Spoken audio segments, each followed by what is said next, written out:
যদি তোমরা দেখো হুট করে বাচ্চার পটি খুবই কষে গেছে, অত্যন্ত প্রেসার দিয়ে পটি করছে আর ইয়েলো ইয়েলো টয়লেট করছে, তাহলে তোমরা কি কি করতে পারো। আমি অ্যাকচুয়ালি কি কি করেছি সেটাই বললাম। আমার মেয়ে অ্যাকচুয়ালি এখনো পর্যন্ত কোনো রাইস ইনটেক করেনি, তাই উইদাউট রাইস মানে কোনো সলিড ফুড ছাড়াই কি করে আমার মাম্মামের পটিটা ক্লিয়ার করেছি আর ইয়েলো টয়লেটটাকে কি করে নর্মাল করেছি সেটাই আজ তোমাদের সাথে শেয়ার করব। যদি তোমাদের কারোর যদি বেবির পটি শক্ত হয়, টয়লেট ইয়েলো হয়, কি করে ঠিক করতে পারবে। কারণ অনেকেরই বাচ্চা এখন অবধি 6 মান্থ হয়ে গেছে, তাদের এখনো রাইস ইনটেক করনি, কারণ অন্নপ্রাশনের একটা ব্যাপার থাকে, তো তার জন্য এই অ্যাডভাইসটা। আমি ভয় পেয়ে গেছিলাম, এত ছোট বাচ্চা যদি প্রেসার দিয়ে পটি করে তো একটা প্রবলেম, একটা ভয়ের ব্যাপার। এত ছোট বাচ্চা হলুদ হলুদ বাথরুম করছে, ইভেন পটিটাও কষে গেছে। তো আমার যে ডক্টর আছেন তিনি বলছেন আমি তোমাকে মেডিসিন সাজেস্ট করবো না, কারণ এইটুখানি বাচ্চাকে মেডিসিন দেওয়াটা খুবই একটা বেকার জিনিস। তুমি টয়লেটও ঠিক হয়ে গেছে, ইভেন যত ঘন ঘন বাচ্চারা টয়লেট করবে না তত ওদের শরীরে বাজে জার্মস গুলো যে থাকে, প্রত্যেকেরই বাজে জার্মসটা। গুড মর্নিং এভরিওয়ান, কেমন আছো সবাই? আই হোপ সবাই ভালো আছো। ইয়েস, আমিও ভালো আছি। আর এখানে দেখো ম্যাডামকে শুয়ে ঘুম পাড়িয়েছি, আমি নামতে না নামতে ওর ঘুম ভেঙে গেছে। ও সারাদিনের এইসবই কাজ, বিছানায় শোয়ালেই নাকি ম্যাডামের ঘুম ভেঙে যায়। সারাদিনে সকাল থেকে আমি একেবারে একটু ব্রেকফাস্ট করার সময় পাইনি। কটা বাজে দেখো, এখন বাজে বেলা 1:30। ম্যাডামের খাও সব কমপ্লিট, স্নান কমপ্লিট, ম্যাডামের খাওয়া স্নান সব কমপ্লিট। আমি এখন একটু চা খাচ্ছি, কারণ মাথাটা এত ধরেছে মানে বলার কথা না। তো ম্যাডামের সব কমপ্লিট করেছে, আমি এবার একটু আমার চাটা খেয়ে নেবো। আমি আর পারছি না, মাথা যন্ত্রণা করে গেছে। আর উনি এখন শোবে না, এই ঘুমোচ্ছিল, মানে কি ঘুম পেয়েছে বাপরে বাপ। আর এখন ঘুম কোথায় গেছে উড়ে কে জানে। আবার হ্যাঁ বলছে। আর এখন তো এরকম সিচুয়েশন, বিছানায় কোথাও থাকে না, এদিকে পাঠালে এদিকে শোয়ালে ওদিক চলে যায়, এদিকে শোয়ালে ওদিক চলে যায়। মানে তো এখন হচ্ছে চোখে চোখে রাখার পাল্লা। মানে ছোট ছিল যখন শুয়ে রাখলে শুয়ে থাকতো, আর যত দিন যাচ্ছে আমরা দুস্তু করছি। তো যাই হোক, যত দিন যাবে আরো নতুন নতুন অ্যাক্টিভিটি বাড়বে। একজন আমাকে কোশ্চেন করেছিলে যে দিদিভাই ওর টিপটা এত বড় কেন পড়া। আরে কি আর বলবো তোমাদের, ওর টিপটা কেন বড় পড়াই, ও টিপটা আমি ছোটই পড়াতে যাই। অ্যাকচুয়ালি ওকে টিপ পড়াতে যখন যাই ও এমন নাড়াচাড়া দেয়, বেঁকে টেরে যায়, তো ওটাকে ম্যানেজ করতে গিয়ে বড় হতে হতে এত বড় হয়ে যায় যে টিপটা পুরো চাঁদের শেপ নিয়ে নেয়। আজকে দেখো শেপটা চাঁদও হয়নি, কি হয়ে গেছে, ও এত নাড়াচাড়া করে, মানে ওকে টিপ পড়ানো একটা যুদ্ধর সমান। কি হয়েছে? যাই হোক, মেন টপিকে আসি। এই গরমে যা বাজে একটা ওয়েদার পড়েছে, কখনো বৃষ্টি কখনো গরম, তো হঠাৎ করে দেখছি মামামের টয়লেট প্রচণ্ড ইয়েলো হচ্ছে এবং পটিও কষে গেছে। তো অ্যাজ ইউজুয়াল ডক্টরকে ফোন করলাম, ডক্টর বললো এত ছোটো বাচ্চা আমি কোনো মেডিসিন সাজেস্ট করবো না। তারপর উনি বললেন জল খাওয়াতে 60 বা 50 ml মতো। তো আমি কি করলাম, একটা বোতল ভর্তি করে পুরো সারা দিনে ওই বোতলটা শেষ করার একটা মেজারমেন্ট করলাম যে এতটা বোতলে আমি ওকে সারাদিন জল খাওয়াবো। তো দুদিনের দিন দেখলাম মাম্মাম একদম পটি নর্মাল করলো, টয়লেটও নর্মাল করলো। তো পরপর 3-4 দিন এরকম আমি করতে থাকলাম, দেখলাম যে সত্যি সত্যি মাম্মামের টয়লেটটাও নর্মাল হয়ে গেছে, পটিটাও নর্মাল হয়ে গেছে।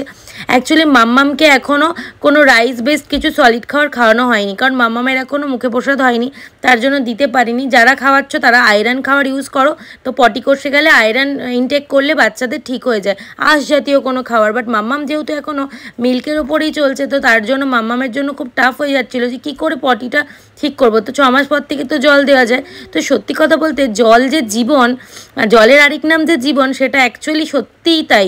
আমরা জল না খেয়ে থাকি, অনেক সময় জল খেতে চাই না, অনেকেই আছি, কিন্তু জলের যে কত মহিমা সেটা সত্যি মানে সবাই জানি আমরা, কিন্তু তাও খাই না। মাম্মামের এত কষা পটি হয়েছিল যে মাম্মাম লিটারি পটি করতে গিয়ে কাঁদছিল। তো ওকে পরপর এখন এই মেজারমেন্ট বোতল করে রাখি যে 125 ml, এটা ডেলি ওকে খাওয়াই। এখনও পটি নর্মাল, টয়লেট বারবার করছে। আর এটা তো তোমরা সবাই জানো যে ছোট হোক বা বড়, জল কতটা স্বাস্থ্যের জন্য উপকারিতা, গ্ল্যামার বাড়তে সাহায্য করে, এবং সবথেকে বড় কথা যেটা, একটা বাচ্চা বা বড় যতবার টয়লেট করবে বাজে জার্মসটা শরীর থেকে বেরিয়ে যাবে। তো ডক্টর বললো যত তাড়াতাড়ি যত এখন জল ওয়াটার ইনটেক করতে পারবে, বড় হলে সেই হ্যাবিটটাই থাকবে। ছোটো থেকেই যদি হ্যাবিটটা শুরু হয়ে যায় তাহলে বড় হয়ে ওর ওয়াটার ইনটেকের হ্যাবিটটা বেড়ে যাবে, বেশ ভালোই হবে। তো তো আমি সত্যি কথা বলতে এতটা করেই খাওয়াচ্ছি। অনেকে হয়তো বলবে এত ছোট বয়সে বেশি জল খাইও না। সত্যি কথা বলতে জল কম খাওয়ানোর জন্য আমার বেবির পটি এতটা কষে গেছিলো, আমি ভাবছিলাম দুধের জন্য, কারণ এখন ন্যান 2 স্টার্ট হয়েছে, বাট দুধের জন্য হয়নি, প্রবলেমে পড়েছিলাম, তাই তোমাদের সাথে একটু শেয়ার করে নিলাম। অ্যাকচুয়ালি সত্যি কথা বলতে আমি যদি কোনো প্রবলেমে পড়ি, সেই প্রবলেমের যদি কোনো সলিউশন খুঁজে পাই, তো আমি সবসময়ের জন্য চেষ্টা করি যাতে তোমাদের সাথে শেয়ার করি, যাতে তোমরা সেই প্রবলেমে যদি পড়ো তাহলে ইজি তোমাদের হয়। তাই জন্য, কারণ এই পটি কষে যাওয়ার সমস্যায় অনেকেই প্যানিক হয়ে যায় বা কিছু, আমি নিজেই হয়েছিলাম, কারণ পুরো করিও পটি করছিল। তো আমি লিটারালিও মানে এতটা প্রেশার দিয়ে পটি করছিল, আমি ভয় পেয়ে গেছিলাম। এত ছোট বাচ্চা যদি প্রেশার দিয়ে পটি করে তো একটা প্রবলেম, একটা ভয়ের ব্যাপার। এত ছোট বাচ্চা, নিজেদেরটা তাও মেনে নেওয়া যায়, বাট ও এতটাই ছোট বাচ্চারা যদি এরকম পটি করে না, তখন খুব একটা মানে মা বাবাদের খুব টেনশনে, আমরা তো বিশেষ করে টেনশন করি, কারণ আমাদেরই নিজেদের কত কষ্ট হয়। তাই জন্য তোমাদের সাথে শেয়ার করলাম। আর সত্যি কথা বলতে মানে বাচ্চার টাইম টেবিল মেনটেন করতে করতে নিজের আর টাইম টেবিল মেনটেন করা হচ্ছে না, এটা ন্যাচারাল ব্যাপার। তাও চেষ্টা করবে তোমরা নিজেদেরকে খেয়াল রাখার জন্য। সারাদিনে বাচ্চাদেরকে যতই যত্ন করো না কেন, নিজের জন্য 5 মিনিট অন্তত রাখবে, যাতে নিজের টেক কেয়ার করা যায়। কারণ আফটারঅল বাচ্চাকে তো অবশ্যই ভালোবাসি আমরা, তার আগে নিজেকেও ভালোবাসি। নিজেকে ভালোবাসলে তবেই না বাচ্চাকে ভালোবাসবো। 5 মিনিট তো নিজের জন্য বের করাই যায়। আগে যে মানুষ, আমি নেল এক্সটেনশন ছাড়া থাকতাম না, অফিসে যেতাম খুব ফিট ফাট হয়ে, বাপ রে বাপ, মানে সেই সারাক্ষণ একটা গ্রুমিং ব্যাপার, আইব্রো করতাম, চুল শ্যাম্পু সপ্তাহে দুদিন মানে কি বলবো, চুল দেখো আমার, ক্যারাটিন করাতাম, এই করতাম। এখন সে ক্যারাটিন সব উপচে গেছে আমার। এখন কি করে বাচ্চাকে ভালো রাখা যাবে, টাইম টু টাইম কি করে খাওয়াতে পারবো, কি করতে পারবো, তাই তো মামা এখন ওর টাইম টেবিল মেনটেন করতে গিয়ে আমার ব্রেকফাস্টের টাইম হচ্ছে এখন, দেখো। তো এটাও একটা আলাদা আনন্দ। তো এটার মধ্যে একটা আলাদা আনন্দ আছে। কেন বলো তো, এই ছোটবেলাটাই এইগুলো হবে, যখন বড় হবে নিজেরটা নিজে করতে শিখে যাবে, তখন এর থেকে কষ্ট আর কিছু হবে না, যে এই ছোটটাই ভালো ছিল, মা এটা করে দিতে হতো, এটা করে দিতে। বড় হলে তো নিজেরটা নিজে বুঝতে শিখে যাবে, ওটা আবার আরেক ধরনের কষ্ট। তো যাই হোক, এখন ম্যাডামের খাওয়া দাওয়া সব হয়েছে, দেখি ঘুম থেকে উঠে গেল, এবার আমি আবার ওকে ঘুম পাড়িয়ে দিই। তো যাই হোক, চলো আপাতত আমি একটু চাটা খেয়ে নিই, তারপর ওর সাথে একটু সময় কাটাই।